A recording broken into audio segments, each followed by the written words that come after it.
They're serial killers whose names became infamous. Names like Ted Bundy, Jeffrey Dahmer, and John Wayne Gacy. Their crimes shocked the world.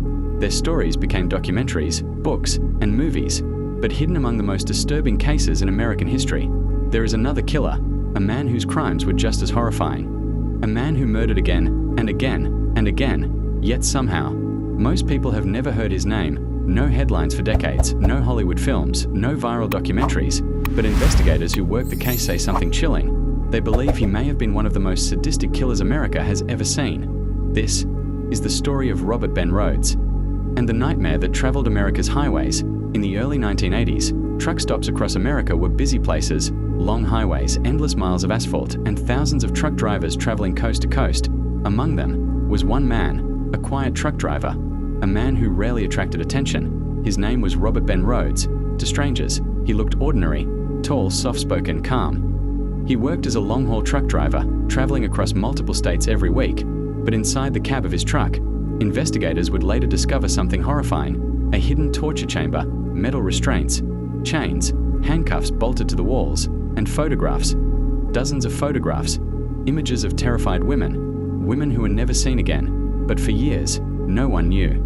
Because his victims were people society often overlooks: hitchhikers, runaways, women traveling alone, people who disappeared without anyone noticing. Throughout the 1980s, missing person reports began appearing across several states. Women vanished near highways, truck stops, rest areas. But there was a problem. The disappearances happened in different states, different counties, different police departments, and at that time, there was no easy way to connect the cases. Each investigation remained isolated, each disappearance just another missing person file. But behind the scenes, one predator was responsible. Rhodes had developed a method. He would approach women hitchhiking near highways, offer them a ride, act friendly, safe, trustworthy. Then once inside the truck, everything changed. Investigators believe he kept some victims captive for days, sometimes weeks, torturing them inside the truck's hidden chamber before finally killing them. Then he would drive hundreds of miles away and dump the body somewhere no one would look: a roadside ditch, an empty field, a desert highway. And then he would do it again. For years, police had no idea who was responsible. But everything changed in 1990. An officer in Arizona noticed something strange. A truck parked on the side of the road. Inside the cab, a woman sat silently. She looked terrified. The officer approached, and what he found inside the truck would shock investigators: chains, restraints, torture devices, but most disturbing of all, photographs, Polaroid photos of women being tortured, women chained, women begging. Some of the women in those photographs were already listed as missing persons. Others have never been identified to this day, and the man driving that truck, Robert Ben Rhodes. Officially, Rhodes was convicted of only a few murders, but investigators believe the real number could be much higher, possibly dozens, maybe even more, because of the lifestyle he lived. Thousands of miles traveled, hundreds of truck stops, and countless vulnerable people along the highways.